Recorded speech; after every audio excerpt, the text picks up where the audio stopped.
shouldn't get it.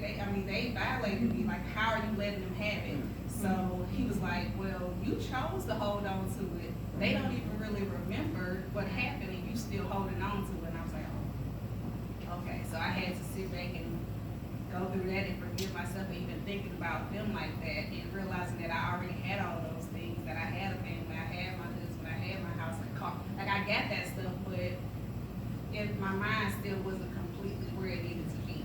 You had to do some more internal work. Yeah, internal work, yes. And so I had to start praying, and he started just showing me, like, okay, we gotta dig all the way deep. We gotta figure it all out when it first started. And one of the first things that happened before that was my mom passed away, so I hated God for that because I felt like he should have saved her. Mm-hmm. And so then after she passed away, things started going downhill. And so I had to go back to the very first thing that caused me trauma and what I felt was betrayal, and go back and fix that, and then work my way up from that age. That's powerful. Just to hear the analogy, how you connected, you know, when your mom passed, and I'm so sorry for that, how you hated God. And I commend you on even just saying that openly, because that's something that stifles us, even in the house of God, when we know that we really have a feeling towards God, but we don't voice it, because we feel like we're failing God or we're doing something wrong. And the reality is, you know, God said from the beginning, let us come together, come now, so we can reason this thing out. God wants to have a dialogue. You know, he wants to know, but it was just so important that you were able to connect it to a betrayal in your past. And that's oftentimes how we function. We can respond to someone in the present, and they're looking like, well, why are they reacting like that to me? And it's really because they triggered something that was going on with you in the past. Yeah. And we talked about that. So it's really important, and I know you heard it all throughout the day, how you can take back your power, shift your mindset, you know, and know your identity. Okay, Dion? So, and that's just really powerful, and I'm glad that you said that, because sometimes we struggle in our faith because we're not addressing those things that we feel towards God. And I know for me, when I felt like my daddy wasn't, you know, present, then I was like, well, God's not going to be present, because I associated that relationship to God. And that's what we do a lot of times. And that's why it's important when people say things to us that sound hurtful, we don't respond to them to their hurt. We don't respond on that level, but we actually just hold that space for them. We allow them to get out what they need to get out without giving them any recommendations, without giving them any advice, without telling them this is what you should do or you're right or wrong. Because when people are in the process, that is what's right, that they're going through, and that we can help guide them through that process. So you also said how, you know, you were really looking at the people that offended you or hurt you or harmed you, and you were really wondering, like, why did they flourish? You know, and so what would you say to all of us here today, you know, how we can just bounce back from doing that? You know, because I know that even in the Bible, I think it was, you know, David got mad and he was like, God, kill my enemies, kill their children's seed, and he was just going off. You know, because he was a man after God's own heart, so he understood that. You know, but what would you say to us in terms of why forgiveness is so important? Because it helps you become a new person, love who you are. It opens you up to so many blessings and possibilities, because I had to sit back and say, you know what? Let me pray for them, and let me pray for myself so that I have a better way of looking at it, because he's like, you already have it, so what's the problem? So I had to pray and ask God to show me a better way to look at everything, because I was only looking at it from my anger instead of looking at it from where I was already and where he had brought me to it. Brought me through all of those things with his grace and his mercy, because like before I even was saved, he gave me his grace, and I was like, okay, I understand where you're going with this. I gotta be able to give them grace too, because a lot of times people don't even realize that they hurt you.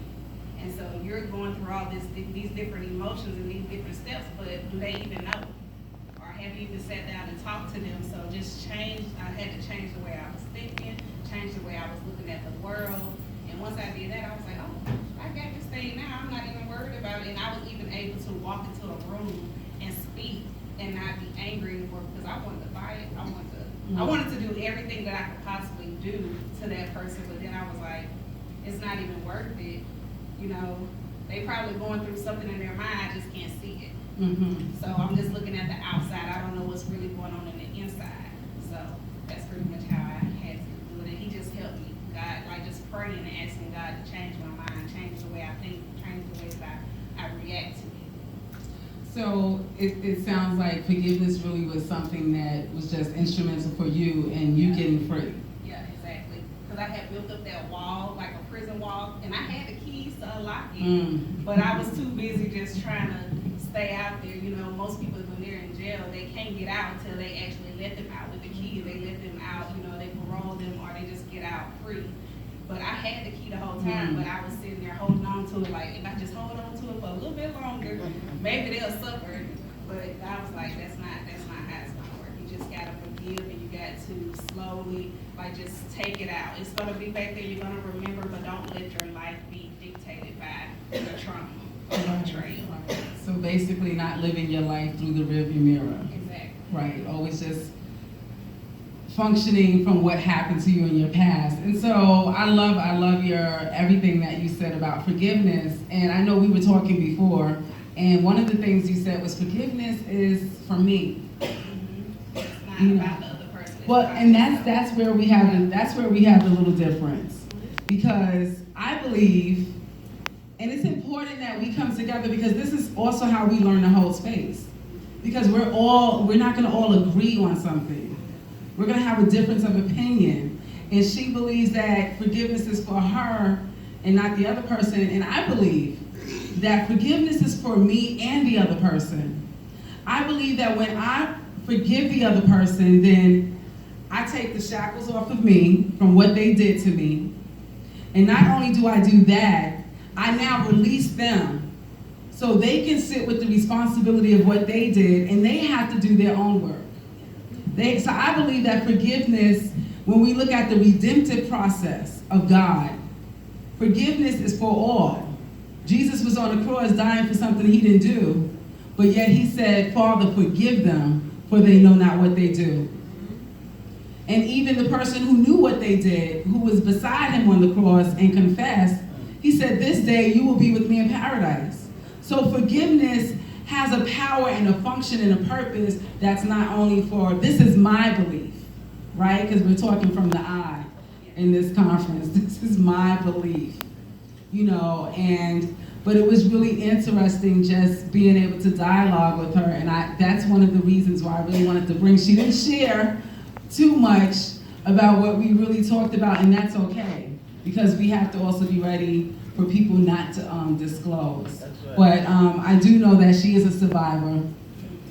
She's amazing, and you're just powerful. So before we're gonna end our interview, what would you like to just share from your heart? Because I know you just did this powerful live on walking into your purpose.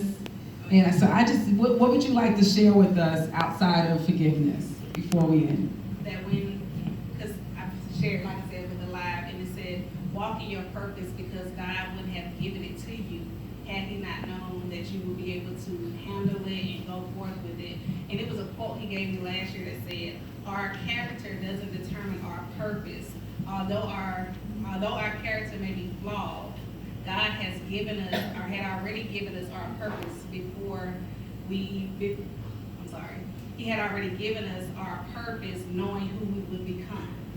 So that was the quote he gave me last year. I was like, oh, that's good, I like that. Because even though it's flawed, he already gave it to us. We pretty much were born with it.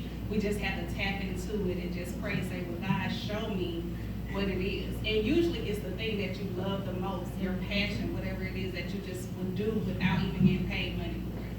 So that's what I believe in right with. So thank you Sophia, for coming. Thank you for sharing in this interview with us all. And I hope that you really got some insight from what she talked about, because it was really based on the F word that people don't. And you know what? I like to use phrases that really agitate people sometimes.